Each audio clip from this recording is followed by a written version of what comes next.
Welcome to Allwor and our training series on how to use your new Allwor phone system. To make this training as easy as possible, we have created a collection of small feature-specific sections. We cover all of the new features, so feel free to watch the videos all at once or one section at a time, and at your own pace. Your Allwor phone has many capabilities, and over time you will see that in many cases there are multiple ways to initiate or access the same feature. To help you with the initial training session, however, we will show you how to access the most popular features the way most others access them. We have tried to make this guide as comprehensive as possible without overcomplicating the everyday use of your new phone. We also add new features all the time, so bookmark this page in your favorite browser and come back frequently. Let's get started with a brief overview of the phone. Allwor manufactures 3 different model phones. Many of the phone's features are the same, and the primary difference between the models is the number of programmable buttons and/or optional devices you can add to the phone.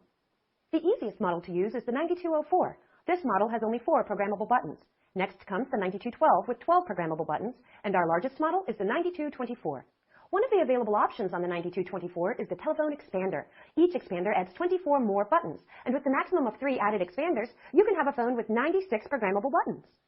Your phone label above the LCD will say either Allwor or Paytech. If your phone looks similar to these phones and its label says Allwor, it is one of our earlier designs, and everything you learn here still applies. If it does not say Allwor or Paytech, then most of the information in the rest of this guide won't apply. The focal point of every Allwor phone is the LCD display. The LCD screen gives you lots of information during each step of the call. In addition to the current date and time on the top row, when the phone is ringing, the display shows the caller's name and number. This can be an internal or external call. When you dial out to call someone, the display confirms you have dialed each digit correctly. On the bottom of the display are 4 information fields, and below the LCD are 4 matching buttons. Each one is context sensitive, meaning that their functions change based on the phone's status. They have unique fields when the phone is idle, or when you are on an inbound call, or on an outbound call. When the phone is idle, the keys give you configuration, calls, redial, and presence. Calls list all the inbound and outbound calls. Redial redials the last call, and presence changes your individual presence settings and call routings. We'll learn more about that later. When off hook, the display changes so you can select from a list of speed dials, the same list of calls, redial, or you can access the company phone book. When your phone is ringing, the keys change so you can select silent or ignore if you do not want to take the call. Now that you understand how the display is used, let's focus on the buttons and how they are used to answer and transfer calls. Based on the particular phone you have, you will have anywhere from 4 to 96 buttons that can be individually programmed for your particular needs. By default, your phone has 2 personal call appearances. We recommend that you keep these 2 buttons as a default setting. These buttons are used as places for the call to appear whenever you place or receive a call. Lift your handset to make an outgoing call, and you will see the light on the bottom call appearance turn green. You can have more than 2 call appearances if you need to answer and process a lot of calls. Just ask your administrator. But for most people, 2 call appearances are enough. Most of the time, each personal call appearance is yours, and yours alone. Sometimes they can be shared among other users for call coverage of your boss or your assistant. Even if the call appearance is shared, when you are on a call, that call is private. No one can accidentally pick up your call because that call appearance does not appear on their phone. No one can pick up a call you placed on hold unless that call appearance is a special shared call appearance. Your phone may be optionally programmed with direct line appearances. These are used when you want every outside telephone line to directly appear on your phone. Initially, this may look like an easier way to process calls, and for smaller systems with very few calls, it may be. However, when you put a call on hold, you give up control, and anyone can accidentally pick it up. Another user can take it off hold by selecting the line appearance, and if they do, you cannot retrieve it until they place it back on hold. Now let's examine how the remaining buttons can be used. Any unused button can be programmed for direct line appearances, another extension, speed dials, or features that you need to use regularly. When you program a button as another extension, that button also becomes a busy lamp field, which lets you see when the other user is on the phone.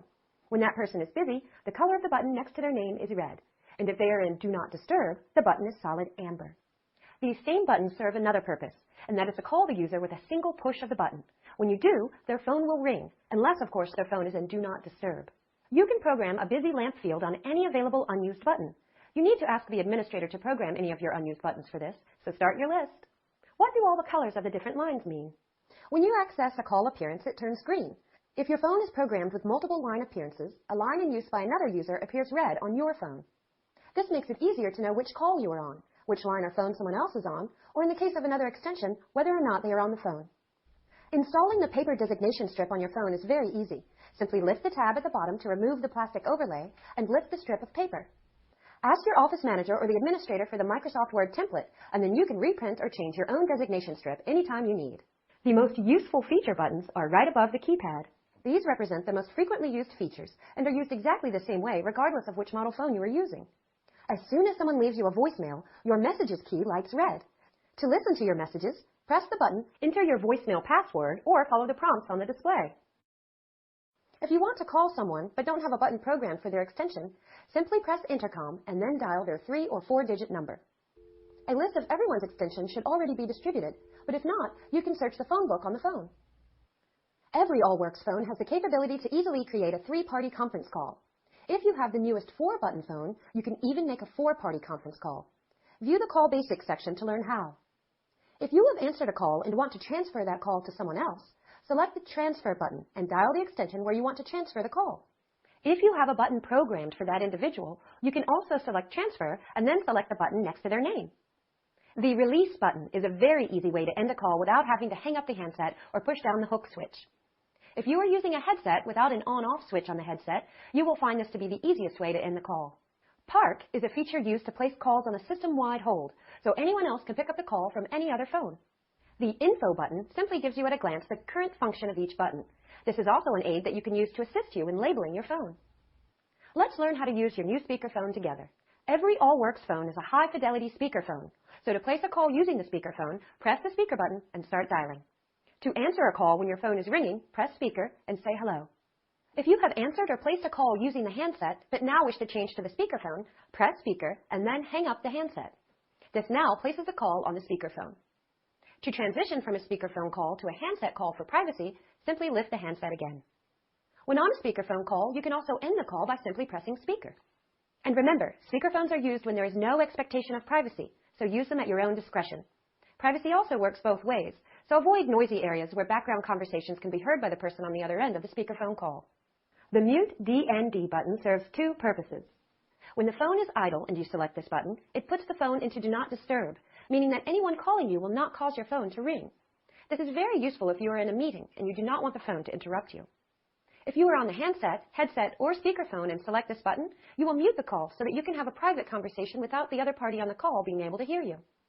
The Hold button will place the call on hold, but only on your phone. This is good when you know that only you will ever retrieve the call. If you want to retrieve the call from another phone or want someone else to be able to pick up the call, you are better off to use the Park button instead. The Volume button toggles a number of settings. When the phone is idle, it will adjust the ringer volume for incoming calls. If you are on a handset, headset, or speakerphone, it adjusts each volume independently. As a general rule, and for optimal voice quality, keep the volume setting around 0. Turning up the volume too high will degrade the audio quality, the same way turning up a radio too loud also impacts its speaker quality. If you ever need to unplug and move your phone, here's how. If you turn the phone on its back and take a quick glance, you will notice the 4 square cable connectors and 1 round connector for a power transformer. There is a dedicated jack for both the handset and headset marked with different icons. Please double check and make sure the handset jack is plugged into the handset. And if equipped, the headset is connected to the headset jack. Connecting them incorrectly will result in very poor audio and may lead you to mistakenly believe the phone is defective. The 2 plugs to the right connect the phone between your PC and the network jack in the wall. In some installations, you might find that there are separate cable connections, one for the PC and a separate one exclusively for the phone.